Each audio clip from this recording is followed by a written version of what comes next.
Voilà, bienvenue donc à la mairie de Vernier.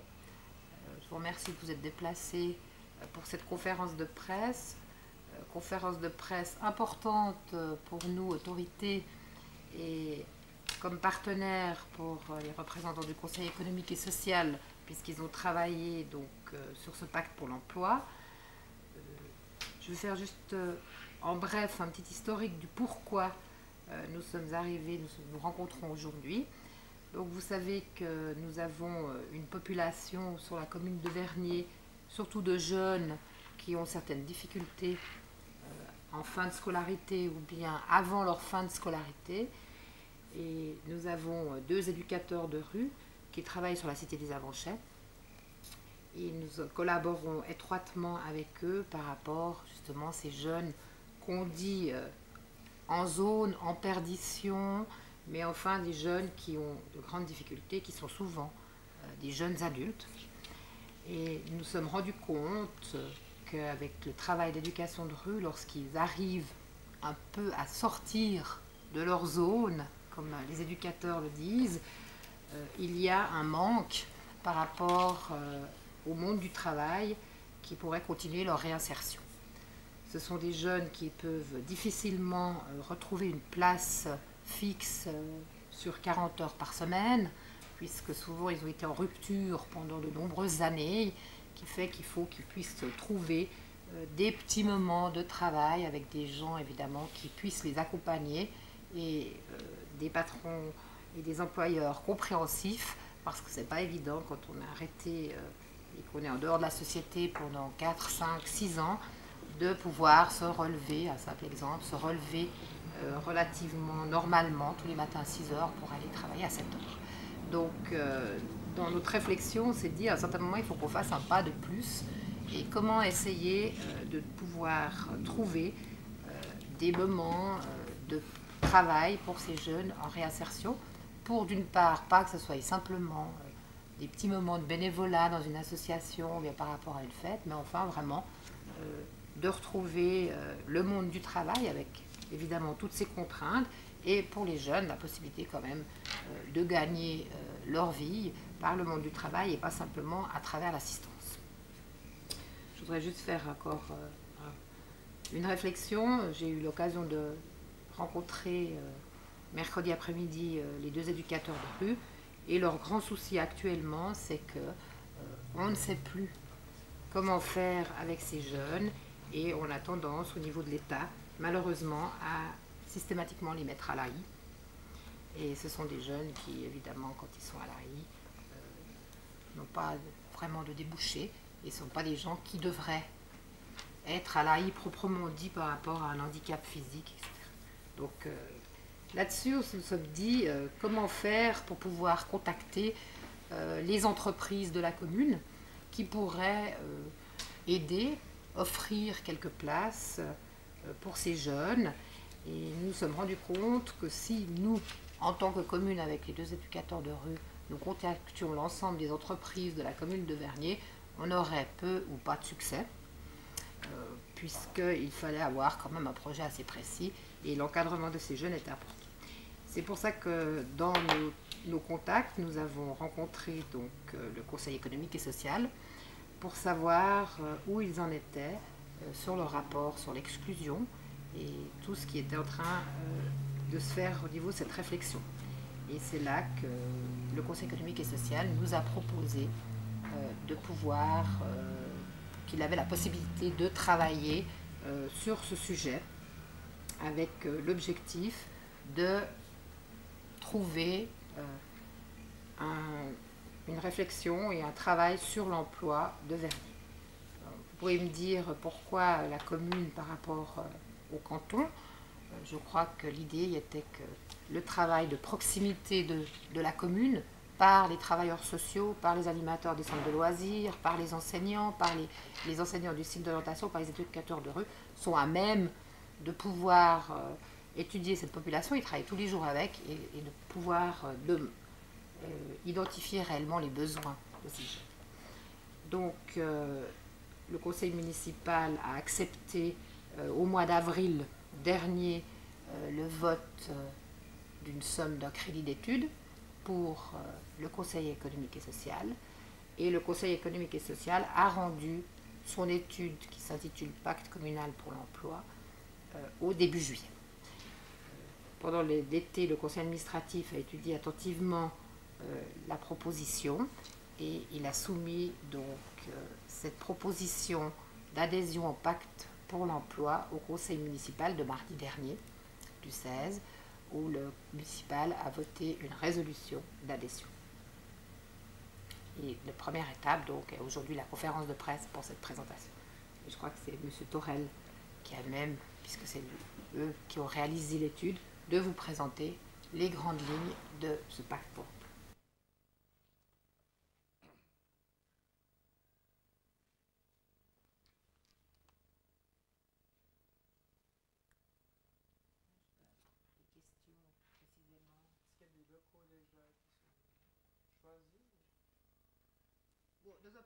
Bien, merci.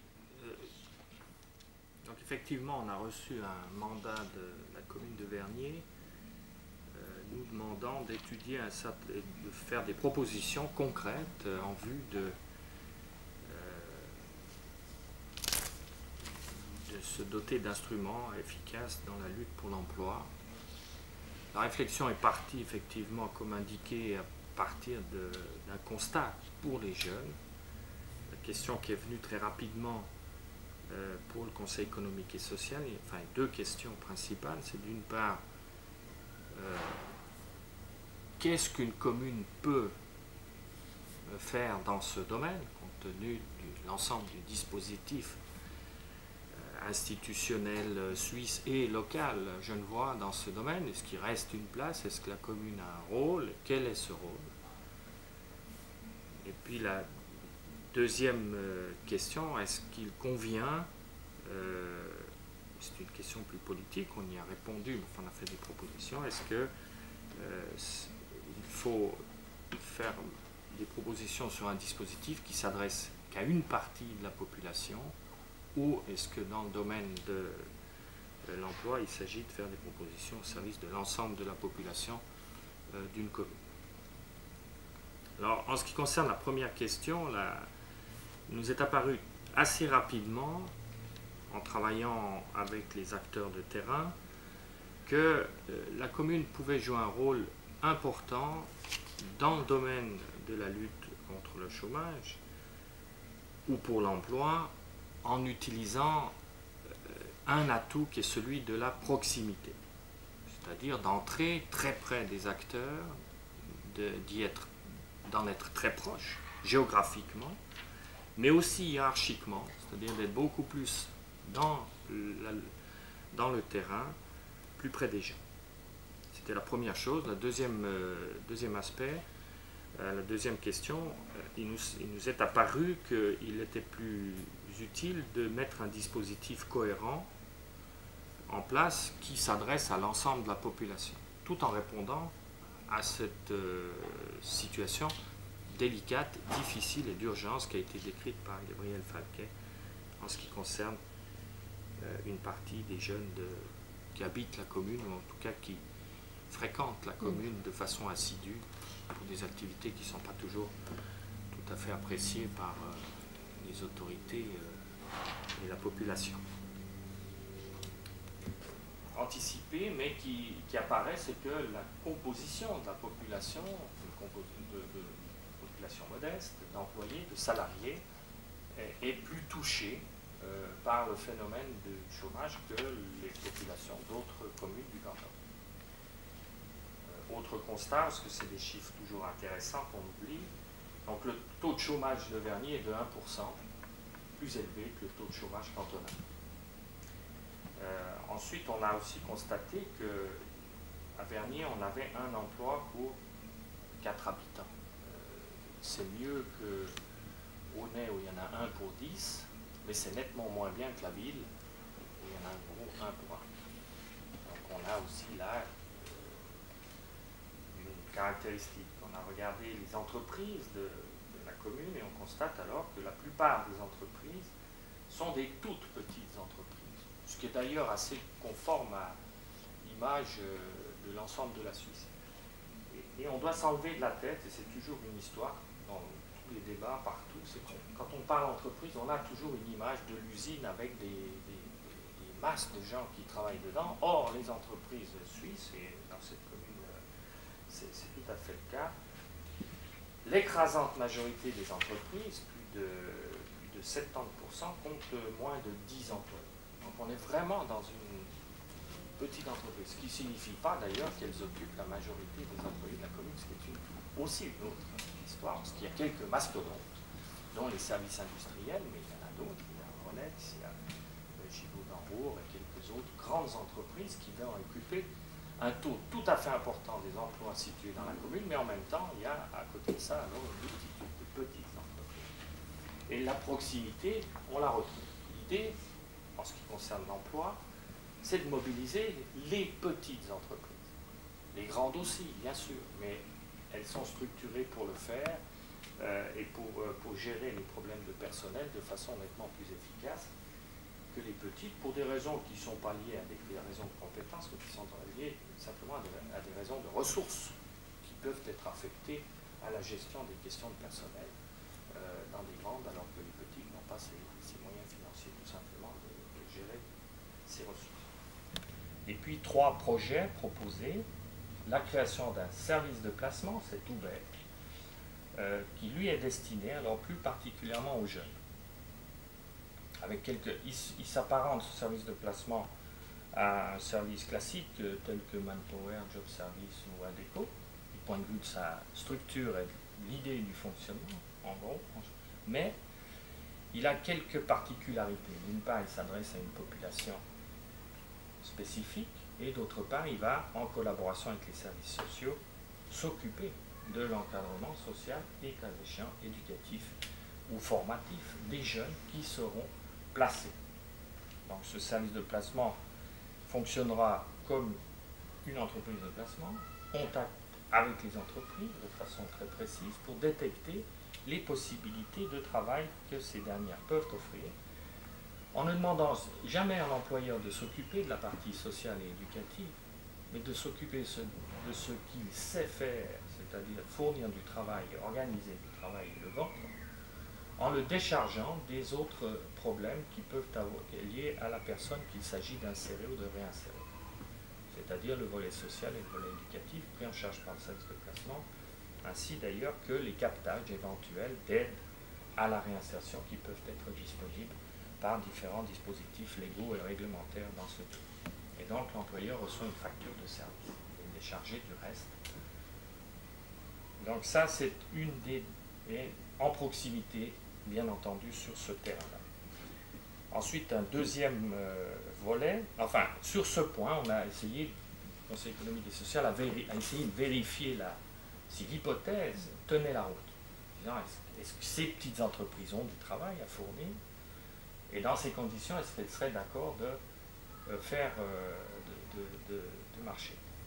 Il ne s'agit pas d'un sondage, mais enfin, des rencontres avec des chefs d'entreprise. C'est M. D'Amico qui les a menées pour la plupart. Il y en avait plusieurs dizaines, des grandes, des petites, dans tous les secteurs possibles. Alors ce qu'on note, c'est que l'accueil n'est pas très bon dans la restauration, on peut s'y attendre, malheureusement. Par contre, dans l'ensemble des autres entreprises, que ce soit des commerces, que ce soit des administrations, on pense à la Poste par exemple, ou des petites entreprises du bâtiment et de toutes sortes, on constate un accueil extrêmement favorable et positif à ces propositions, et les réponses souvent tout à fait positives quant à la nécessité pour elles de bénéficier de main-d'œuvre qu'elles pourraient prendre ou que le service de placement pourrait lui fournir. Ça montre par là que si des petites entreprises ont des fois une charge de travail qui excède la capacité de l'entreprise elle-même, mais pas forcément jusqu'à la création d'un poste total de travail, c'est toujours un problème, c'est des fois des bascules difficiles quand on est tout petit, et que ça veut dire des surcharges constantes, ça veut dire des heures supplémentaires, ça veut dire un certain nombre de choses pour faire face, ou pour refuser éventuellement même des commandes, et que là, il y a des possibilités de capter ces marges. Il ne s'agit pas de petits boulots, il s'agit simplement de capter les marges et d'organiser le placement des jeunes dans ces mécanismes de capter ce travail et de le. Ça me permet aussi de préciser que les jeunes sont salariés du service de placement, ils ne seront pas salariés de l'employeur, en tout cas dans la première phase. Et si les choses se stabilisent et qu'elles vont bien, eh bien au bout d'un temps X ou Y, le contrat de travail peut être transféré à l'employeur, puisqu'à ce moment-là, l'insertion serait considérée, en tout cas à ce niveau-là, comme réussie.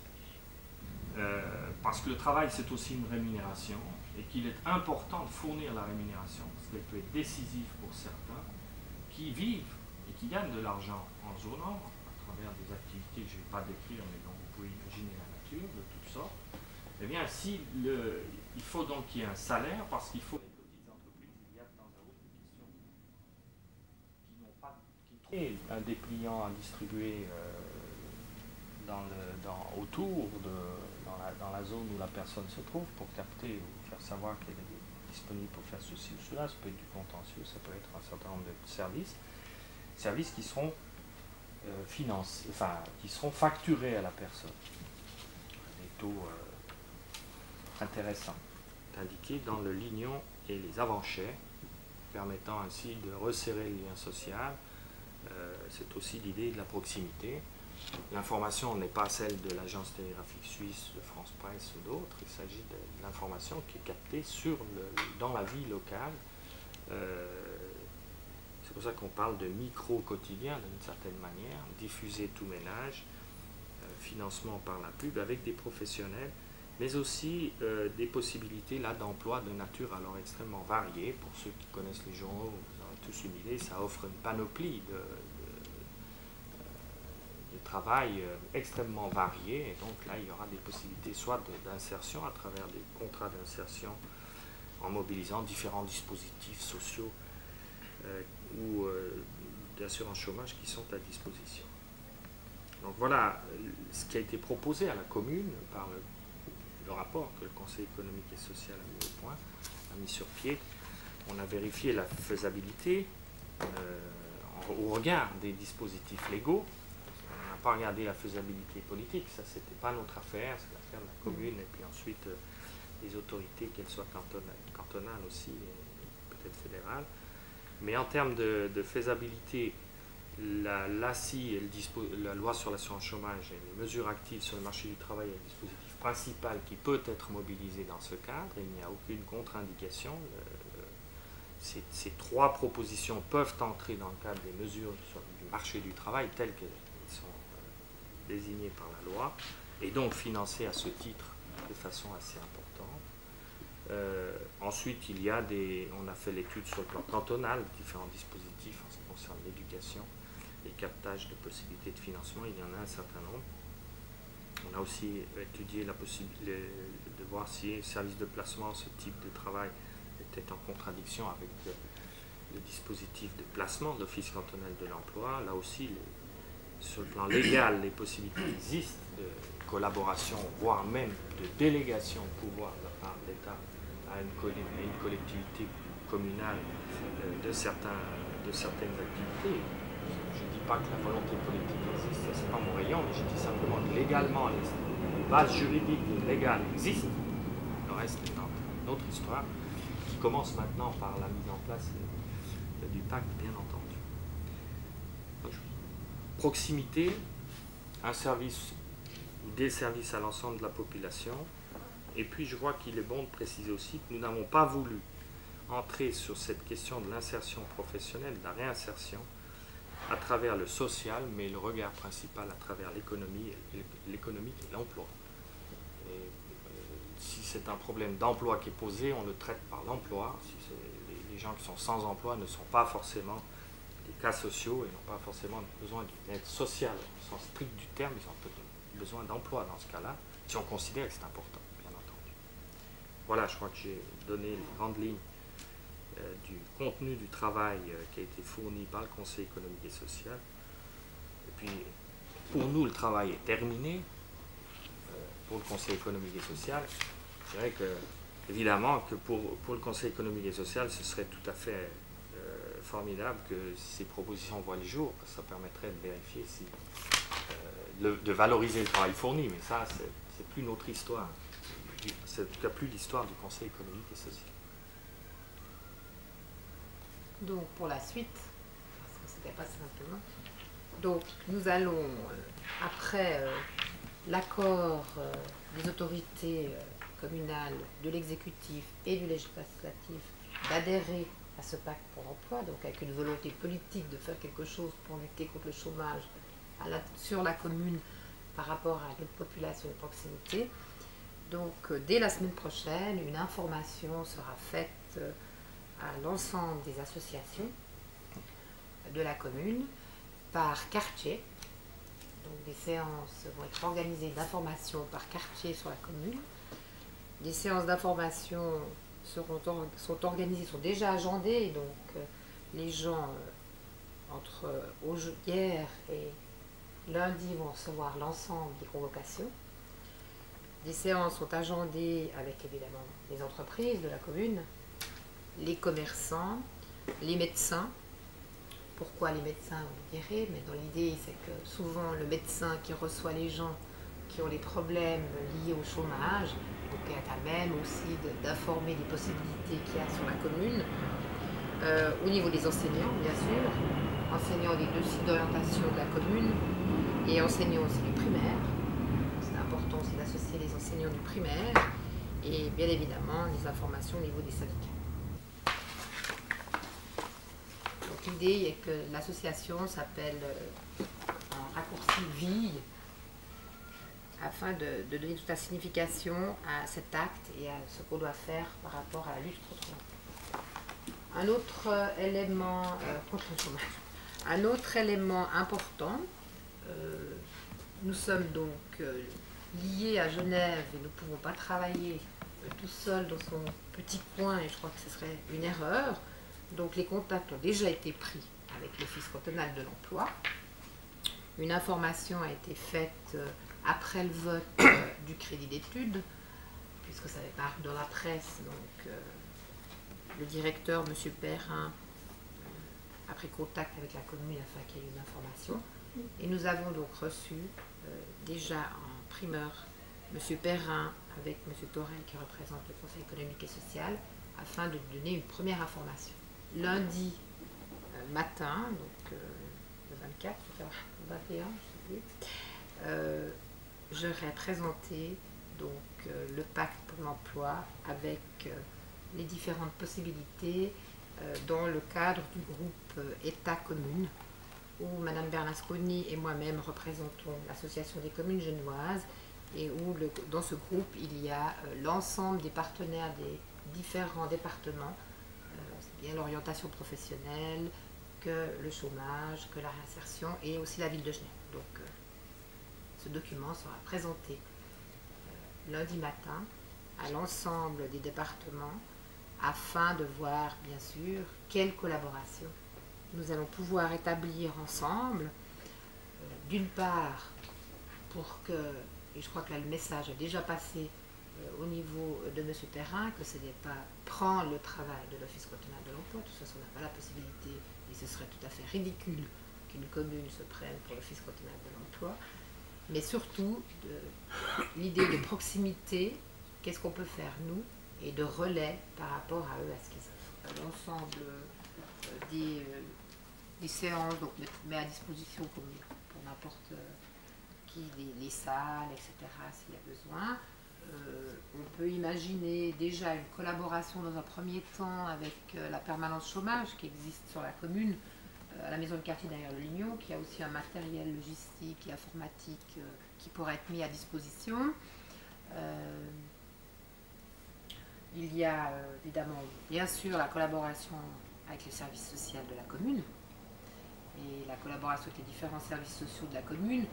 Et nous avons quand même une multitude, mais une ou deux villas qui pourraient être mises à disposition dans un premier temps de l'association afin d'avoir un lieu, on pourrait imaginer, situé sur Châtelaine, qui nous semble, c'est assez difficile géographiquement, mais géographiquement c'est assez Châtelaine qui est un peu le centre de la commune. Donc, je crois que ce serait aussi assez intéressant que l'association ait son lieu situé relativement près du centre social. de Châtelaine